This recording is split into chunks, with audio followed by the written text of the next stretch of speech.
The live donor program is effectively postponed for the time being. So what are you able to do?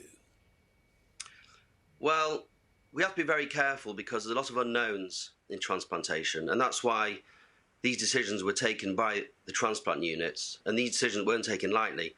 So I think we just have to wait to see how things evolve over the next few weeks. I mean, there's a lot of disappointment involved. The DJs, I can hear the disappointment in his voice. But we'll be back on it when we can. But it has to be in a safe environment for our patients. There's a lot of risks involved with transplant patients because of the immunosuppression drugs that they're going to be taking. So until we really understand the effect of coronavirus in those patients that are having transplants, then we'll have a bit more information and be able to move forward. But hopefully, all those people that are waiting for transplants, they will happen, but not right now, because this is an unsafe and uncharted territory at the moment. And Jeremy, two sides, of course, to this story. One is those who need the transplant organ. The other is the donors. And there clearly is a worry that the donors, too, will be reluctant to come forward. Just take us through what happens in relation to that at the moment. Well, there's two aspects to that question. There's the live donors, and they're often paired with someone like DJs who they're giving a kidney to. And those transplants will take place. They will take place, but there's a bit of a longer wait, unfortunately.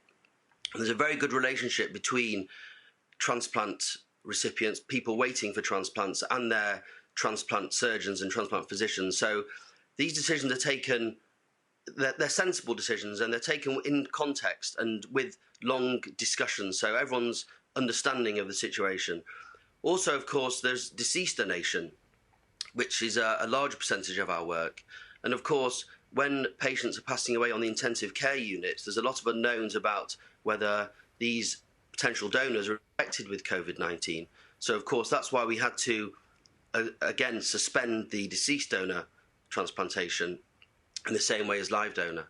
So at the moment, we're not quite sure when we're going to be able to restart. But of course, we're watching the situation unfold as everyone else is. Jeremy, it's very difficult to approach this subject without asking this question, especially considering so many people are dying because of COVID-19, because of other issues as well. But is it now given in your world that there will be people who need transplants who won't get them and will succumb as a result? So it's a difficult question. It's an important question. In terms of, I do kidney and pancreas transplantation. In terms of those transplants, they're not life-saving in that instant. Okay, so in terms of improving the quality of life and extending the quantity of life, then that is the case.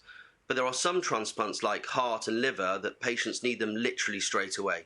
And in those situations, those transplants are still taking place.